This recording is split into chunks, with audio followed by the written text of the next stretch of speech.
What's up, Sentinels and Multiverse fans? Today we are checking out the new Expatriate from the Definitive Edition Rook City Renegades. So Expatriate got a little bit of a redesign in this. All of the characters did, but she got one of the more significant ones, I feel like. She changed around quite a bit to feel a lot better. So let's start off looking at the character cards. So starting off, pretty cool looking art.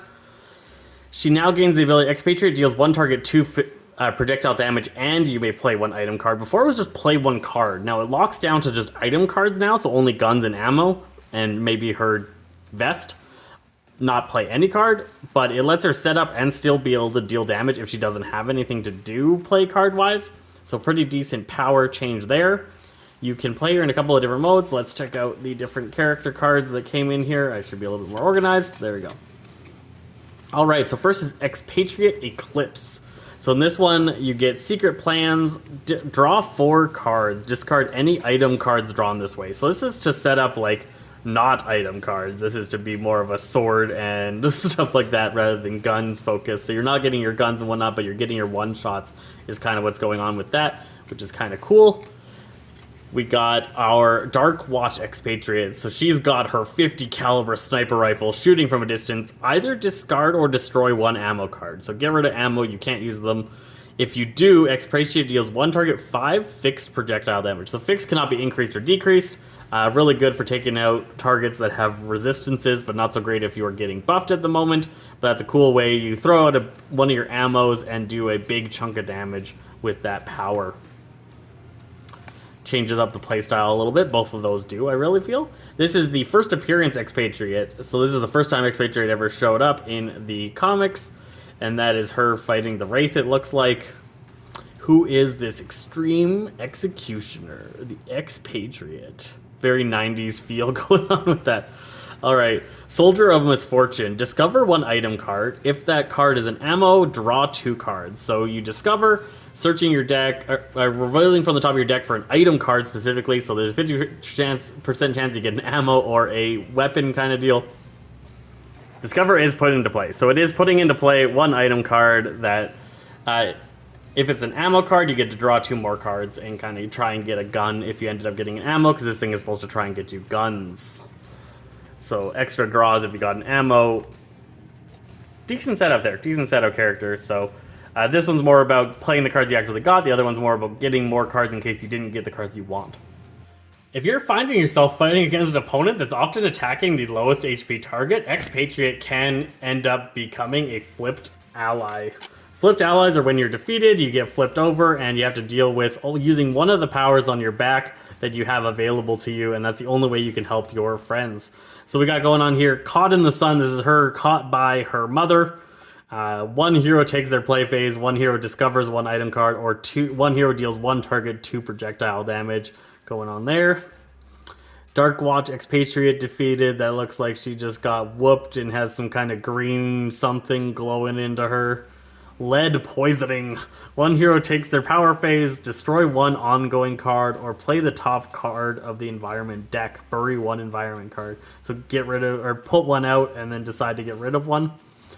If you got a helpful environment, that might be good to do. Or if you got a really bad environment card, you can deal with a new one. Destroying an ongoing is really powerful. Cool stuff. Alright, Bad Choices for Good. Don't know entirely what the story is going on here. It almost looks like that character is the same as the green character going on here. There. Something like that. One hero takes their play phase, destroy one environment target with 4 future HP, or bury one device card. Device is interesting. That'd be good against Omnitron. Interesting. Alright. And then Rook City Renegades. Beaten up by Slim. Hard lesson learned. So Slim whooped her for being a bad person. One hero takes their play phase, one hero discovers one ongoing card, or destroy one item card. Each target in the play area of the destroyed item regains 3 HP. That's pretty decent. That's pretty cool. Good way to heal up your team. So that can be what you deal with if you get knocked out as Expatriate. So that's what we're feeling here. If you played Expatriate before, she is all about guns and ammo. If you haven't, she's all about guns and ammo. So she's still all about guns and ammo, and that's how she kind of plays. So she'll have things like... that's not a gun. That's a reaction. Let's find a gun. There we go. So double-barreled shotgun would be like you may activate the loaded on up to 2 different ammo cards in play. Expatriate deals 1 target 4 projectile damage, then destroy each ammo activated. So ammos are going to be like this one, and they're going to have a loaded effect. So liquid nitrogen rounds say change the damage type to cold, +1 damage dealt to this power, and whenever the target would be destroyed by damage from this power, bury that target instead. So instead of getting discarded, they get put on the bottom of the deck. So these two combined would, instead of dealing 4 damage, deal 5 damage, and then if it would destroy it, put it away, changes type to cold. Pretty cool. And this one allows you to do 2 different ammos, so if you also had this one, it would add another 2 damage, and you would end up dealing 4, 5, 6, 7 damage in one shot. So that could be pretty cool. If you're playing the sniper rifle version, you would be discarding these to get that 5 smash damage each time you discard one of the ammos. There's all sorts of cool things. She does black market stuff to get more guns. She's kind of the dark anti-hero, almost kind of feel. Doing a little bit more dirty work than the standard hero, actually willing to kill people. So searching for guns, getting them is her jam. And then filling those guns with special ammo and destroying things. She has a little bit of control with some destroying ongoings, a couple of options for that.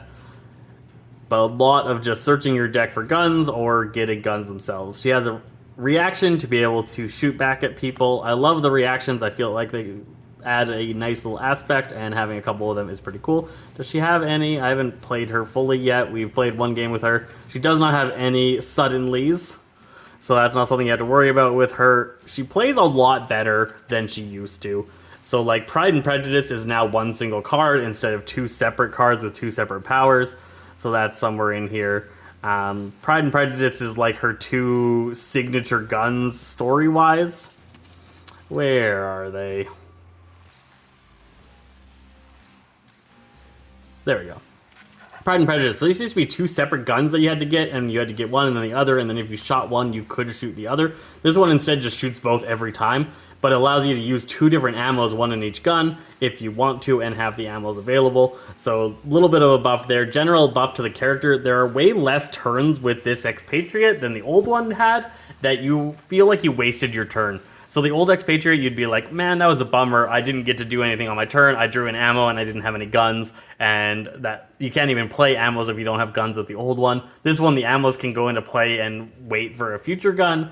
And there's a lot more just getting more stuff out, which just feels better, moves a little smoother, and is just a little bit nicer of a character. But overall feels very similar and still matches the expectation of what you wanted to get with like a Punisher-y style character here. Story-wise, Expatriate is the character Amanda Cohen. She's the daughter of Citizen Dawn, which is one of the bosses. And Citizen Dawn's whole thing is like she leads this nation of superpowered individuals, and how powerful your superpowers are kind of determines where you fit within that structure. Amanda was born powerless and shows she was like an outcast among her society. Her mother resented her for her lack of abilities. And so she really got a hardened edge and hatred towards superpowered individuals. She went out on her own and started to try to eliminate these kinds of targets until she encountered people like the Freedom Five, who were people that used their powers for good, and she admired that. So she kind of became more of a villain hunter than just a superpowered individual hunter, and eventually joined up with Darkwatch to help protect Rook City. It's kind of her jam there. She is the leader of Darkwatch. She takes on the leadership role, and that brought a lot of responsibility to this character that they didn't have originally. So when the character first kind of started showing up, she was like this unpredictable, irresponsible, gun-toting lunatic almost that had a sense of morality to them, but wasn't actually that good of a person. And as they grew as a character and became the leader amongst the Darkwatch, she really had to grow up, and that's kind of the story you're getting here with Expatriate. Complexity 4 here with this character means that she's on the much easier side of characters. She's not the easiest by far. You do have to do that whole like gun and ammo management, so there's a little bit more advanced here, but you're not dealing with a lot of negative effects to your team or too much stuff going on when you turn at a time, so she is a little bit on the easier side. This is an excellent character to start out with if you are just getting into the game, or if you're bringing in a new player and that player hasn't really played before. point him over to Expatriate as a great option for a fun character to start out with that gives you a lot of the concepts of the game without making it too complicated.